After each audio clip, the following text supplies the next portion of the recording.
Despite the fact that it is a major resource used in construction and industrialization, Article 244(5) of the Constitution of Uganda does not recognize sand as a mineral.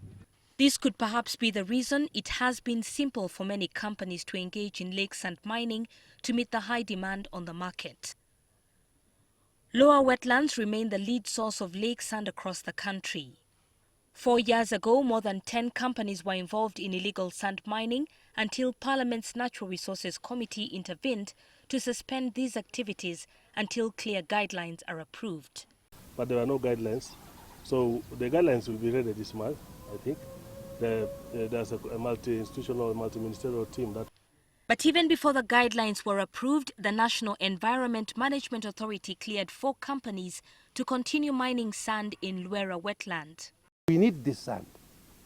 We cannot stop these people, but we have to ensure that they mine sand according to the permit they were given. More people to do the sand mining, which is contrary to the law.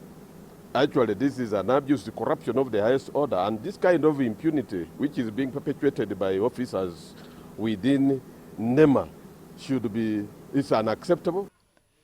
Freedom Multi Company, Seroma Limited, both in Lukaya Town Council, and Aqua Uganda Limited and Parkson Hong Kong, both in Buama Town Council, are the only ones permitted to mine sand here.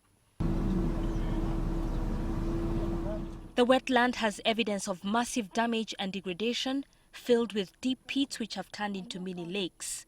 Frank Muramuzi, the executive director of the National Association of Professional Environmentalists, says the situation in Lwera is worrying. When you visit there, you see a lot of extraction of sand.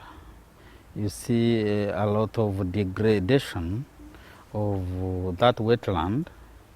And you start asking yourself, is there regulation? Are there bodies? Muramuzi points fingers at the regulatory body NEMA for failing to exercise its mandate, and yet Lwera is crucial to the future of Lake Victoria.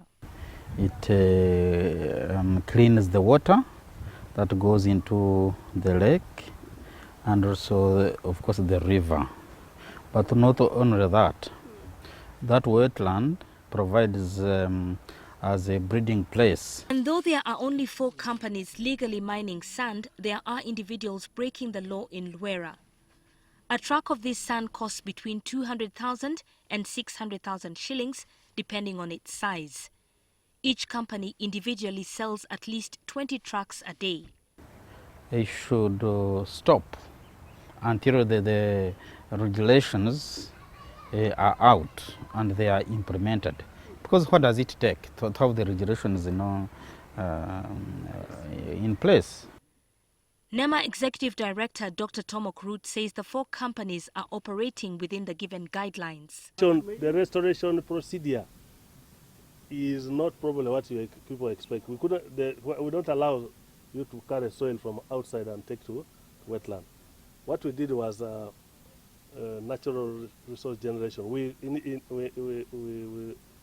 They planted plants. However, parliamentarians on the Natural Resources Committee want NEMA officials investigated for defying the decision of the legislative arm of government and contributing to this mess. Those officers behind this, where money I'm sure is exchanging hands, should be brought to book, and nobody should allow this impunity where someone actually commits such offenses to the environment. Muramuzi warns that if government does not immediately reclaim Lwera, the country should prepare for the worst, because the Kampala Masaka highway is on the verge of flooding and being submerged due to the mining happening on both sides of the road. It means you are going to have a degraded lake, a degraded river.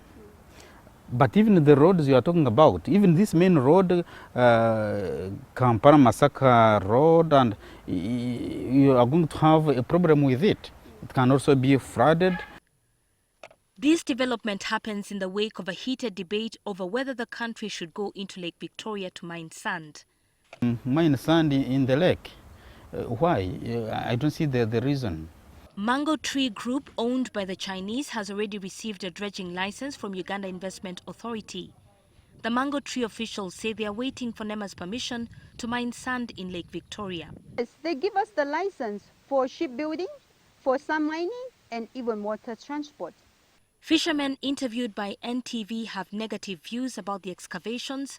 They are worried about how NEMA will protect the fish breeding areas if they have failed to regulate the activities in Lwera. Sikikkiririzaamu era kiba kitaataaganya obutonde. Kitaataaganya obutonde. Tetwagala kusima wano musenyu kuba ffe tulabanga obutonde abaabonoonye wano. Kati ebyennyanja bwe biba bibiika wansi bikola amabya bwe biti. Okitegedde? Singa oli abaayisizaamu gundi eno esika omusenyu amagi gali abamaze okugazi. Water and Environment Minister Sam Cheptori says they will not permit sand mining in the lake because government does not have the capacity to monitor and regulate the activities. NEMA does not have the capacity to go and start, you need a boat, you need a boat, you need all sorts of logistics to go and monitor what they are doing in the lake. So we need probably the assistance of the army. The people of fisheries, the minister in charge of agriculture and fisheries, have given the science to tell us that mining sand will destroy the fishery. And so therefore we can't go there. Because they have given the science. We work together as a government. This all comes at a time when the Water and Environment Ministry has come up with a bill intending to regulate activities of sand mining. It remains to be seen if the proposed regulations will be implemented to save other wetlands.